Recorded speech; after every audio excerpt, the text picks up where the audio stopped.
Hi. Hello.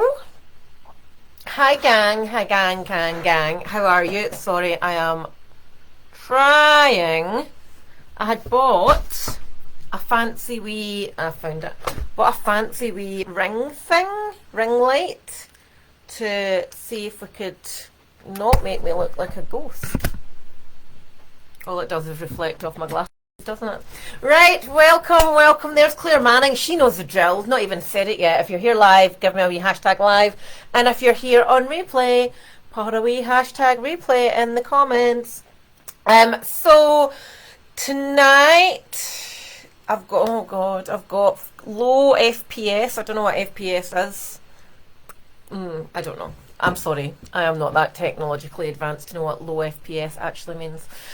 So tonight, how are you all? I hope you're having a tremendous week. We are having an immensely, mentally busy week here, and it's all thanks to you ladies, which is a good thing, so thank you. So our scholarship applications are actually closing in 1 hour from now. So if you have been thinking about it on the fence, just do it. You know, what is the worst that is going to happen compared to what is the best that's going to happen? So scholarship apps are closing at 6 o'clock. So that means next steps will be communicated either tomorrow or Friday. I believe I have contacted everybody. But if you have sent me a message and I have not responded, as I said last night, please contact me, because we're all human, and if I were to share with you my inbox, you would all be disgusted and horrified.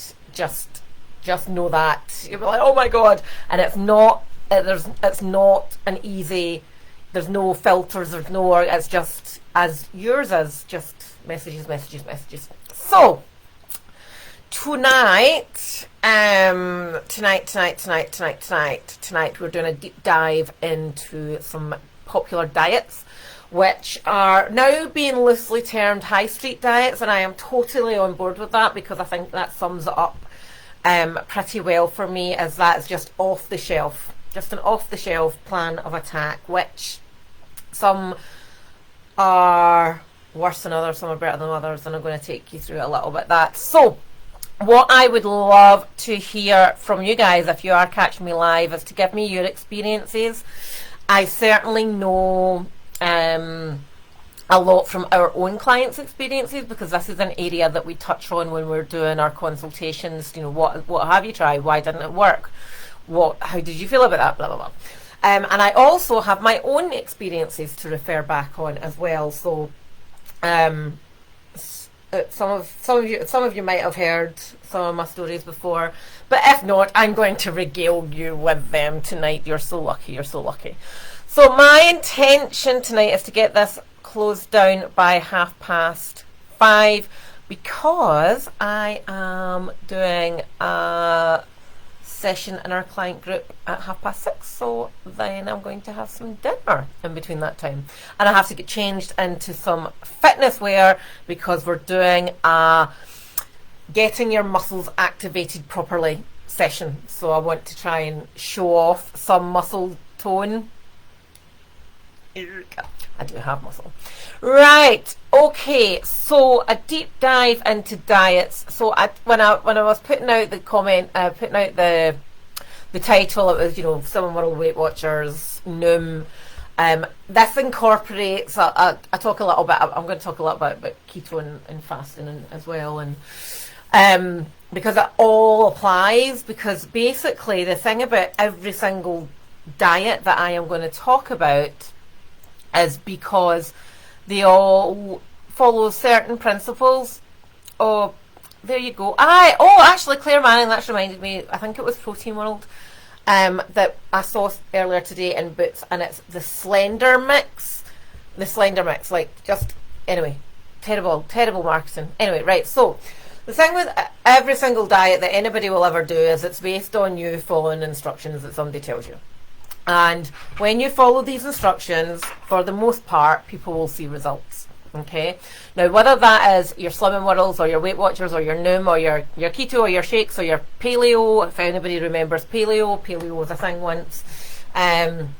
anything. It's all about following instruction, and when you follow the instructions, you typically see results, don't you? But the challenge is, how do we then adapt that for real life? Because the thing is, anyone can follow instructions, and following instructions is not the issue. That is not the issue. And we feel, when we say we do a diet and say it goes horribly wrong, or it works for a wee while and then it doesn't work anymore, we solely place the blame on ourselves. But the issue is not the instructions or lack of following the instructions later. It's the issue is the reasons that caused that weight gain, or your weight to be where it was in the first place. Why did that happen? Why did your body gain that weight? What were you doing that caused that effect?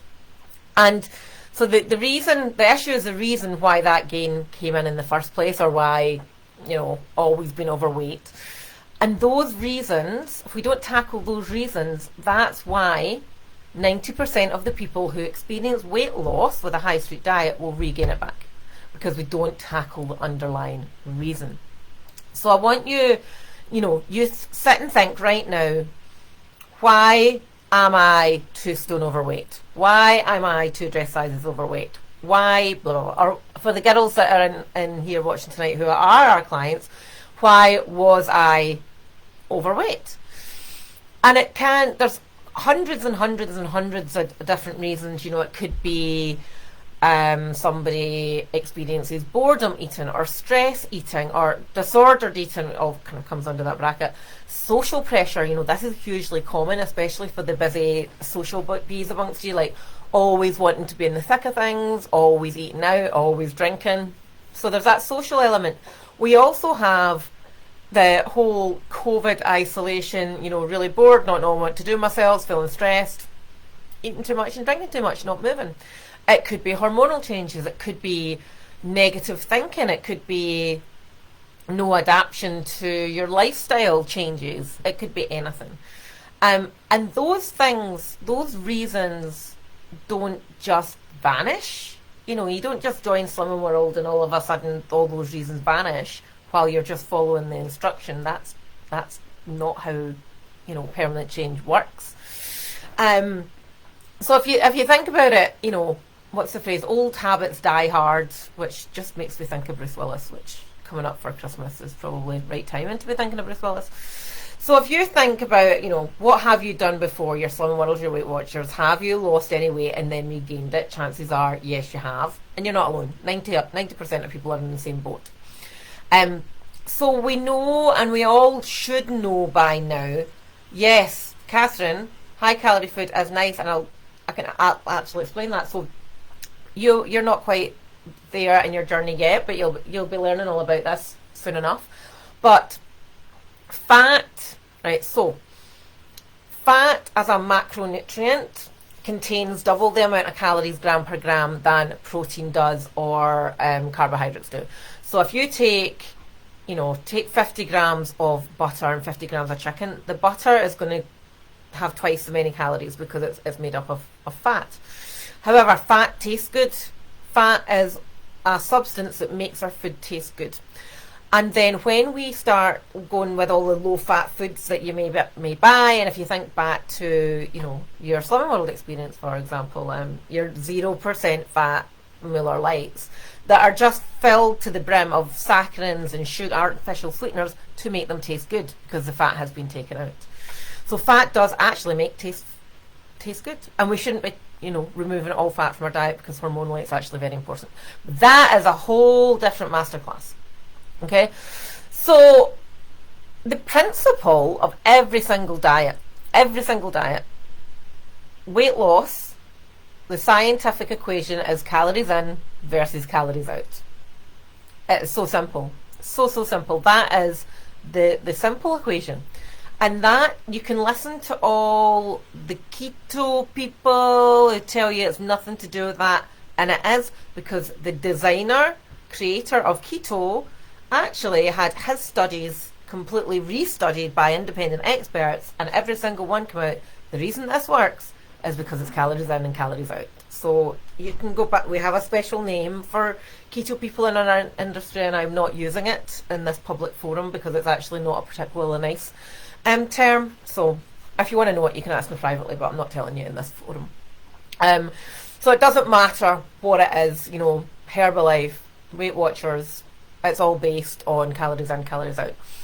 But it's not just about that effect on the body, is it? It's not just it's everything, because you can follow the instruction for however long, stop following the instruction, you go back to exactly where you were because you don't change this part. Okay, so the reason I am doing this is I want us to be the best. I want the best results, I want the best clients, I want the best resources that I share with our clients, I want the most up-to-date information, I want the best coaching methods, I want us to be the best.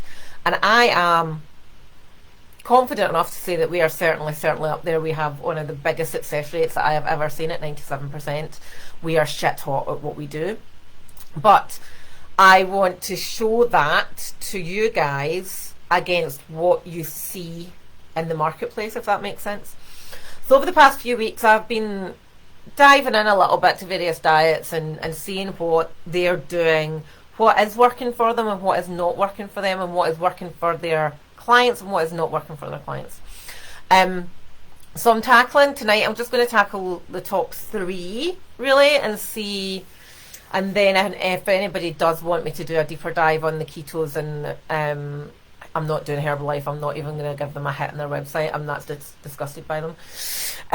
But so tonight I'm going to cover off Weight Watchers, Newman, Slimming World, not in that order.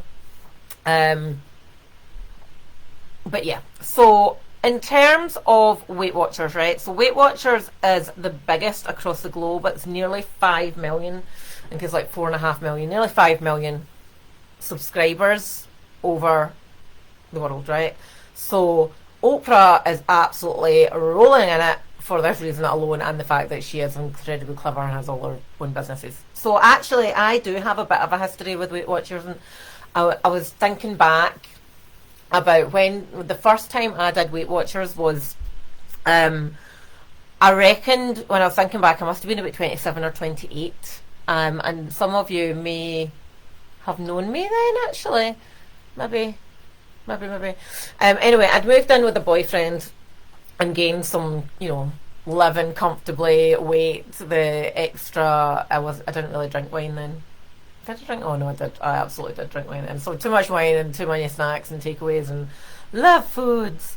And I'd gained some weight and I was absolutely disgusted with myself, right? Absolutely disgusted. And when I look back now, I'm just like, oh my God, what were you worried about, you mentalist? But anyway, at the time, so at the time I didn't have scales. You had to go to Boots to get do your measurements. And you stand on and it does your height and it does all the rest of it. And I got the ticket out and it said you're 10 stone 11, right? So I was absolutely horrified because my weight kind of always hovered kind of between 9.5 stone to 10, right? So I was like, oh my God, like that is obese, heck. So I'd always been kind of in that higher half side of the 9 stone. So I joined Weight Watchers, right? And I signed up, and I didn't want to go to classes or anything because I was just like, I just don't want to mix with people, I'm too embarrassed. So I was exercising a wee bit, not really an awful lot, I wouldn't say with any kind of intensity. And at that time, the gym that I went to, the women weren't particularly welcomed into the weight room. In fact, I was actively told, don't go in there, just use these machines. And now I'm like, oh my God, I so wish I'd been in there. But anyway, that's a whole different story. So turns out, so when I joined Weight Watchers, turned out Weight Watchers said, oh, to be a healthy weight, you need to be between 9 and 9.5 stone. Now looking back, I'm absolutely disgusted at that. But anyway, the whole laughable thing about this is I had actually misread what the ticket said in Boots, and it didn't say 10 stone 11, it said 10 stone 1. So I'd made myself 10 pounds heavier by just being a little bit dyslexic and reading that wrong. Anyway, so I use Weight Watchers. I did get to my 9.5 stone, but oh my God, was I a crabbit hungry mess. I was, my hair was a riot, my skin was bad. I created this whole terrible relationship with food where I would basically try and survive on as few points as possible through the week and save my points up so that I could go on a week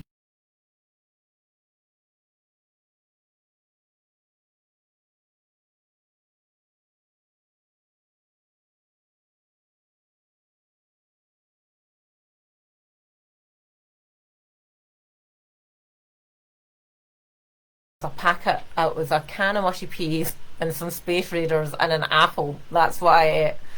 Anyway, terrible relationship after that with food. So, anyway, at that point, I was allocated 20 points a day, and there was quite a few of us in the office doing Weight Watchers at the time. And basically, we were just all sitting there going, "Did you know that you can eat so many Kit Kats and packets of Quavers?" And that's what we were eating. Like bananas had more points than Quavers. People would just eat Quavers instead of having a bit of fruit. So anyway, so having signed up recently, so I did Weight Watchers again at another point. I wanted to lose a bit of weight for my wedding, and I started it, and I lasted 2 weeks, and I was just so hungry. At that point I started blaming myself. I'm blaming myself here. I can't stick to this. It's my fault that I'm not losing any weight. Blah blah blah blah. So anyway, that was my Weight Watchers story. But anyway, so now I've re-signed up, and I'm allowed 30 points a day. Right, 30 points a day. The one thing that has really grasped me about Weight Watchers, knowing what I know more now, is that exercise isn't really promoted other than, yeah, you should really do some exercise. That's pretty much it. So those of you are pausing, I suspect that's probably something to do with the FPS thing that it said it was doing. So I apologise, I don't know how to fix it. Let me close some things down. It's maybe I've got too many things open, which is entirely possible because I always have things open.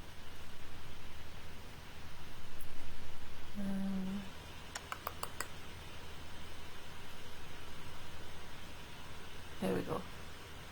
That might be it. We still here? Right, I've closed some things. Maybe. Anyway, right, I'm going to keep talking. So the hard and fast of the 30 points a day is that it's pretty much the same principle as before. Actually starving me. So exercise isn't part of the equation. Now, exercise isn't actually the biggest part of fat loss. So for all you ladies that are going, oh, I'm going to join the gym, it's actually probably, if you don't change anything else, nothing really that different is going to happen by joining the gym. So you will have heard the phrase, it's 80% nutrition, 20% exercise. It's actually not. It's 40% mindset, 40% nutrition, 20% exercise. So that's where there's a big chunk that Weight Watchers is missing out on, because it doesn't promote behaviour change. Yes, it talks about it, but it doesn't actually give you the tools on how to do it. There's no valid mechanisms that I can see that are actually going to be useful. There's no adaptations for dealing with hormonal changes. Exercise isn't promoted as much as it should be. And it's really a real low commitment endeavour. Low commitment tool, I suppose. And that there is zero accountability. So say you choose to not track for a couple of days, or you don't do your weigh-in, it doesn't matter. There's nobody there to say is all okay. So it's easy to walk away from, because it is so low end in terms of the pricing as well. It's like, what, £20 a month or something. So if you decide that, I don't want to, I've had a shit day, I'm not going to track, you're not going to do it, and you're just going to walk away and feel defeated. All right, so that is not accountability. And the onus is always on the individual. Either you do it or you don't do it, which is fine. Just to give you an idea, so when I worked out the calorie numbers that they have given me, now I put in the stats of my age, my current weight, my goal weight, my activity levels, height, all the metrics that I would use to be calculating somebody's calories. It came back, when I did the calculation, it's 1,000 calories a day. 1,000 calories a day that they have given to somebody who's working out at a high intensity 4 times a week. 1,000 calories a day. Now, just to give you that comparison, my calories for fat loss are 1,700. 1,700.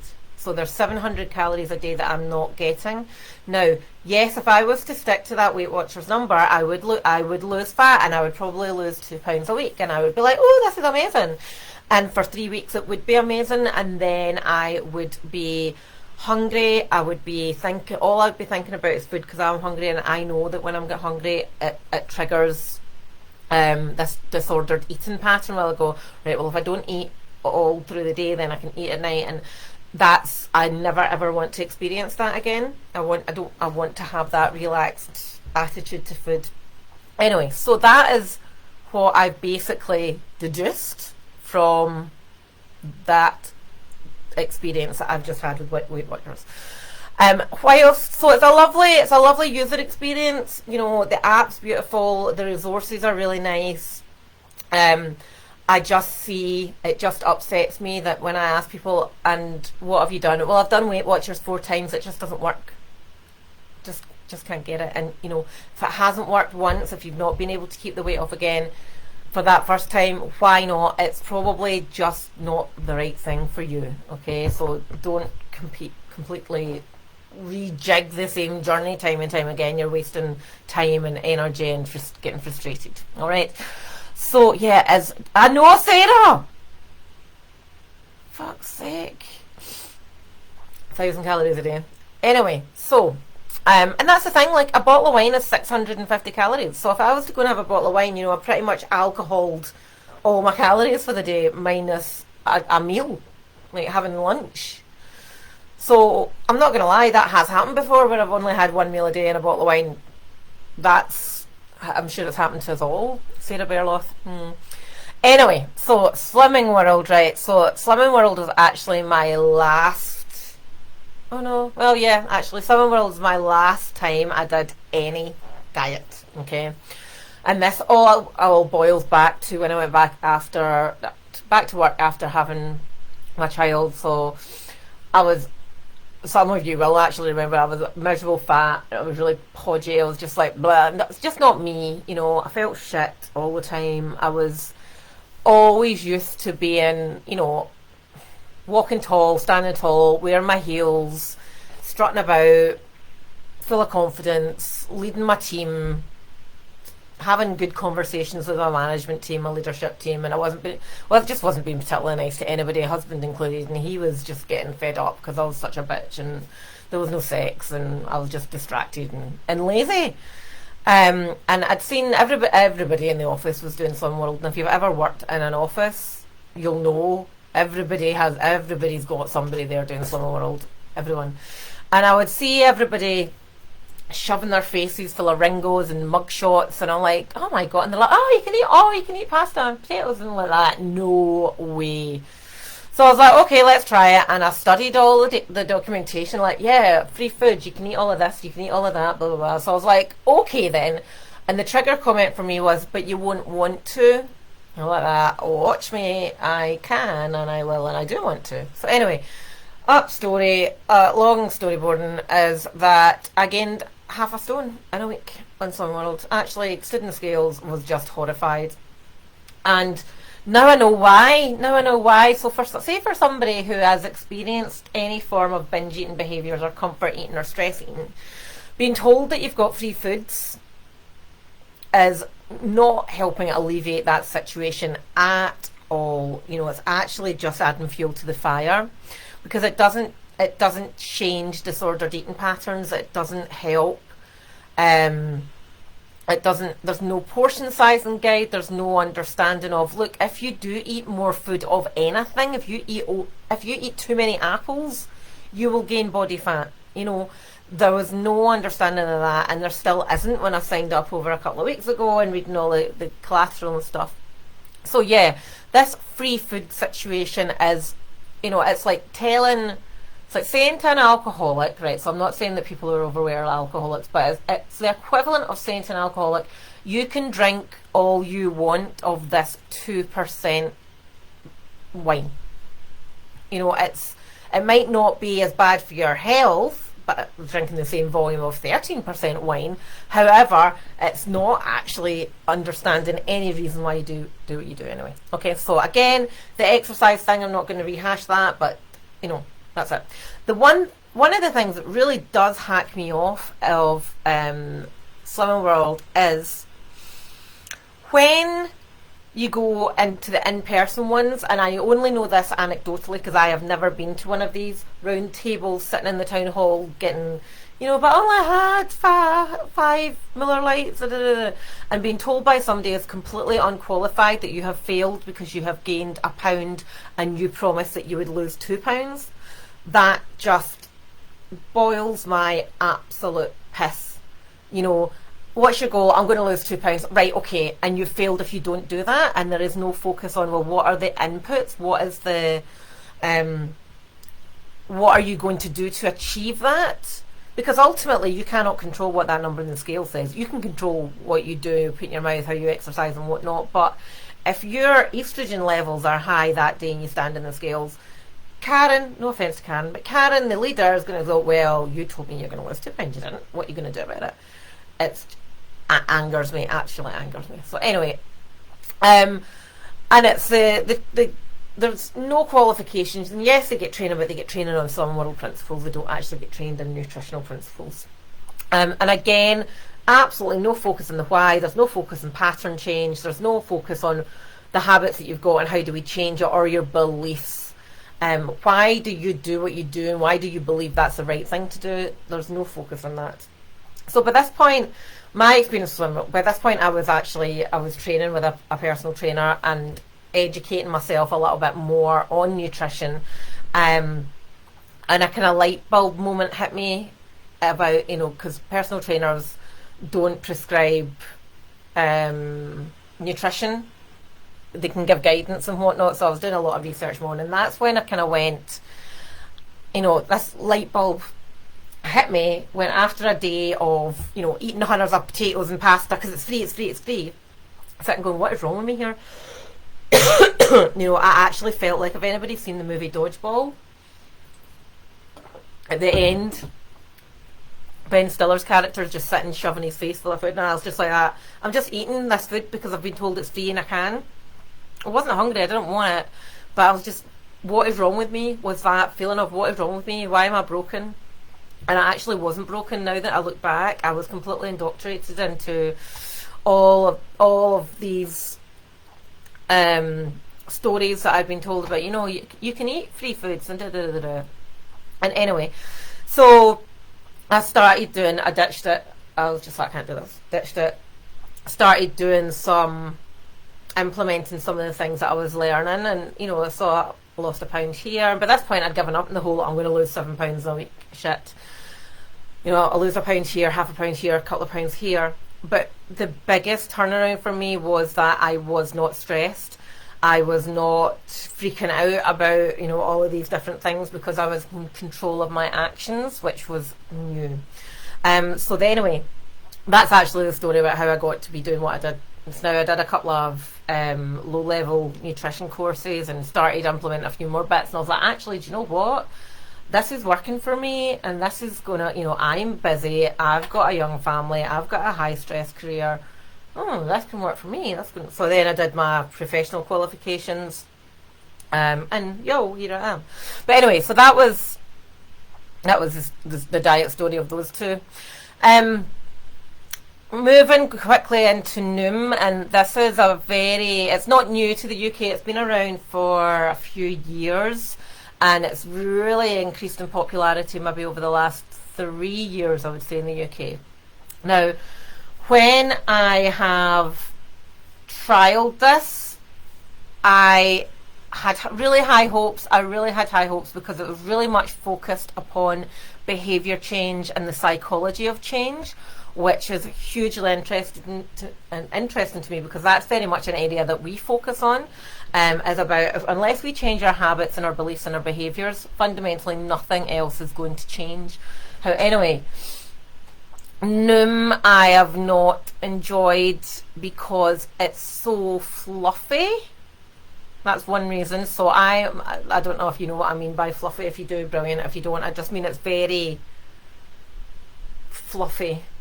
There's not enough action. There's not enough like, oh, do this and this is what's going to work for you and we'll try this. And there's not enough collaboration. It is very much like, think about this. And it does promise like you only need 9 to 10 minutes a day, which is brilliant. But if you choose not to do it, or you can just read stuff and then not absorb it, and there's no checking in as to, you know, how does that relate to you? Where can you make changes? So it does promise accountability, which is an area that the other two really are lacking in. There's Karen Hedge. Karen, were you a Slimming World instructor? Don't know what you call them. Consultant. So it does promise accountability, and whilst the accountability is there, it's not really accountability. It's hi, how are you getting on? 3 days later, 4 days later, hi, how are you getting on? And yes, there's somebody there should you want it, but most people choose to not use it. Now, I think it's around the £40 a month mark, which is really, you're not going to get proper accountability at that price point. But yeah, it does feel very overcomplicated, but the theory and principle is much better. There's a much better education on calories and why they are important. It's not just bundling up into points or bundling them into sins, which is another reason why I absolutely hate Slimming World, because you cannot demonise food. Because we start demonising foods, that's where terrible relationships with food actually come from. So there. That's why, you know, you may have been told that's bad, don't eat that, that's good, eat that. And there is no good and there is no bad. There is a sliding scale of healthier and unhealthier, you know. Anyway, so Noom, yes, it's more expensive than the other ones, but I think it has better underlying ethos and principles, but it doesn't deliver in terms of the personalisation. It does deliver in terms of the accountability, and I think that, you know, 9 to 10 minutes a day is brilliant, as long as somebody is actually using that 9 to 10 minutes a day to completely absorb the information and implement it. And again, it's up to you whether you do it or not. Okay. Good education on calories. Again, there's not an awful lot around, you know, how to adapt things for hormonal changes or how to deal with recovery and stress and things like that. So they're my, for those of you that have done any of these, does this all make sense? Does this all resonate with you, or did you have different experiences? Because, you know, this is all very much based on what I know to be true, but also there is, you know, my opinion comes into it as well about what would work for our clients and what would work for me, I suppose. So yeah, so what does work? So I know what works, and in principle, with better, I don't know, I don't know, not sure what I'm trying to say there, but anyway, what does work? First and foremost, personalisation, because even just scrolling through, right, so there we go, we've got Catherine, sorry I'm calling you out, we've got Catherine, we've got Karen, and we've got Sarah Berloff, right? So these are all people who I hope, don't mind me saying, are in our client area, and they are 3 very, very different individuals, apart from Catherine and Sarah, who bake for a living. But very different individuals, very different backgrounds, very different lives, who need very, very different solutions. So we need that personalisation to be able to adapt for their particular circumstances. We know that proper accountability is key. Now, proper accountability is not your friend, it is not your husband, it is not Janice in the accounting team, because the thing with accountability is somebody who is able, Karen, I hope you're not embarrassed because I called you Karen. Sorry. Anyway, a proper accountability is someone who will say to you, you told me X, or you were going to do X, but you've done Y. Now, I'm not here to give you into trouble for doing Y, but I'm here to ask you why you did Y. Or somebody to say, well, you know, you told me you wanted this, but the actions now you're doing are going to get you that. So what is really going on here? But also proper accountability is somebody in your corner completely cheerleading you. You know, one of the most common things about ladies that come in and join us is that feeling of, why would this work for me? Nothing. What if it doesn't work? I'm scared it doesn't work. And everybody has to pass through that, because every single woman that we work with has done something before that hasn't worked. So yes, it's natural to have that, but unless you do something different, nothing's ever going to work. You know, so proper accountability of being able to stand tall and help people make different decisions, because that's what a coach does, essentially. So that's that proper accountability. And your friend and your hubby is not going to say to you, is not going to challenge you. If you're kicking up a stink because you want to have a takeaway or you want to have a bottle of wine and a donut, or I don't know, it doesn't matter, but they are not going to stand up and say, well, do you know what you said earlier about this? Why don't we do this instead? No, your husband loves you. He wants you to be happy, so he's going to give you the wine, he's going to give you the chocolate. So that's why accountability never works from a close friend or relative. What does work is proper education on food, nutrition, exercise, mindset, recovery, all these things that you need to make permanent change, because it's not just the diet and it's not just the exercise and it's not just the mindset.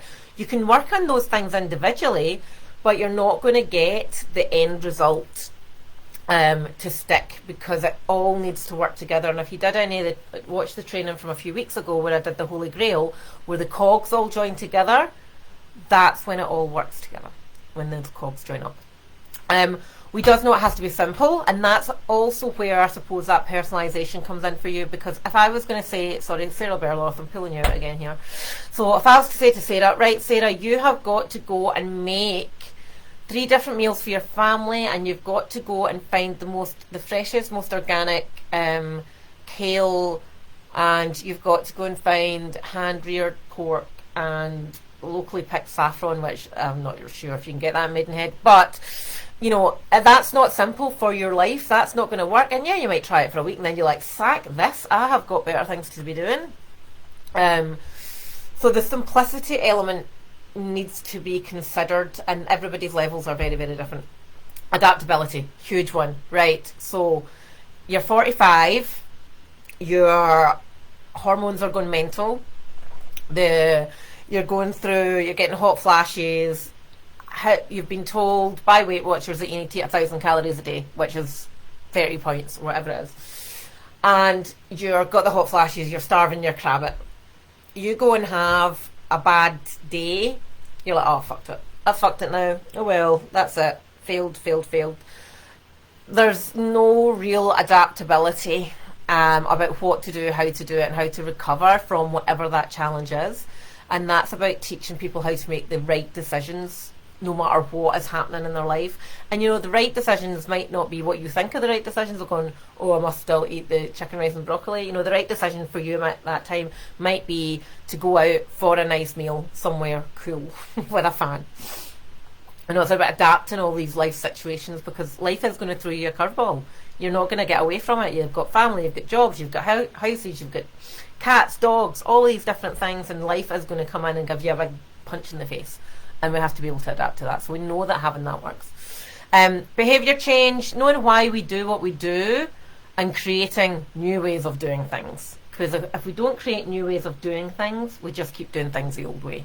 And the old way gets the results of the always results. The new way creates new results. And that's the shift in mindset. And what really works is proper commitment. You know, and this is actually a common thing of, you know, we do charge more than your average weight loss plans or even a PT. Like we charge a lot more, as we should, because we have incredible results. But more than that, it forces the commitment, because it's easy to walk away from £40 a month. It's easy to walk away from £3 a week, but it's not easy to walk away from a high ticket coaching opportunity, because you have invested in you. You've made the decision to say, oh well, I've got to do this now. And then, you know, it can be scary, but see, ripping off that plaster, oh my god, it's a game changer. So yeah, so that's what we know works. And I have gone over by 10 minutes. Oops, sorry. Okay, so proper commitment, all of these things. Da, da, da, da. Has this helped anyone understand a little bit more about why previous results haven't succeeded for the long term? If it has, why? Put it in the comments. If it's not helped you, that's cool. The app nagging. You're like that, Emma, fuck off. Get out of my face. So yes, so I hope that all does make sense, and I hope that you can realise that it's not you. There is an element in these high street diets, and it is publicly available in their business plans, but there is an element that the bulk of their income comes from repeats. Because if you think about the first time you did something, you lost 2 stone or whatever, you're like, happy days, this has worked, this is amazing. But then the weight goes back on, so you go back to what worked in the first place, which was your Weight Watchers of Slim World. But then it doesn't work again, so that confidence in yourself goes, but you keep sticking with that product, when in actual fact the product's it's not particularly great for you. Alright. Right, I'm going to go now. Tonight we're having tacos. We always seem to be having some kind of Mexican theme on a Wednesday. It's probably because... Actually, I don't know why exactly what it is, because my meat delivery comes and I put everything in the freezer, but when I do a weekly shop I get fresh whatever. So like this week, gammon. I love a gammon, and the gammon's finished now, so I had to take some mince out of the freezer, and it always ends up Mexican. So we're having it tacos, but I'm actually having it with pasta because I don't think we've got enough wraps to make tacos with. So yeah. Alrighty, no questions. Please put questions in here if you want. If you don't want, that's fine. Okay, so lovely to have you all here. Thank you for attending. I so appreciate it. So appreciate it. As I say, scholarships, amazing, inspiring. Love you all. Love. Keep an eye on your messages, your messenger over the next couple of days. And I'm sure there's like other things. But hey ho, no there's not. So lovely EMW Academy ladies, you'll see me in approximately 40 minutes. I'm not sure if I'm going to do it in the garage or in the house because it's freezing in the garage. I don't know. I just don't know. Right, I think that's me. Love yous. Thank you. Speak soon. Bye.